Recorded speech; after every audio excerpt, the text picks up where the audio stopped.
professionals get better at what they do?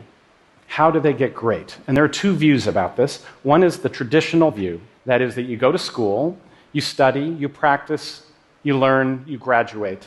And then you go out into the world and you make your way on your own. That's how doctors learn. That's how lawyers do, scientists. Now, the contrasting view comes out of sports. And they say, you are never done. Everybody needs a coach. The greatest in the world needs a coach. So I tried to think about this as a surgeon. Pay someone to come into my operating room, observe me, and critique me. It seems absurd. Expertise means not needing to be coached. So then which view is right? Turns out there are numerous problems in making it on your own. You don't recognize the issues that are standing in your way, or if you do, you don't necessarily know how to fix them.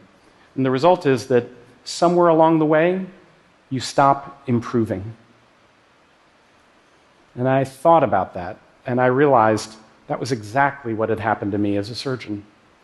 So I asked a former professor of mine who had retired, his name is Bob Osteen, and he agreed to come to my operating room and observe me. The case, I remember that first case, it went beautifully. I didn't think there would be anything much he'd have to say when we were done. Instead, he had a whole page of dense with notes. Just small things, he said. Did you notice that the light had swung out of the wound during the case? Another thing I noticed, he said, your elbow goes up in the air every once in a while. That means you're not in full control. It was a whole nother level of awareness. He was describing what great coaches do. And what they do is they are your external eyes and ears, providing a more accurate picture of your reality. They're recognizing the fundamentals. They're breaking your actions down and then helping you build them back up again.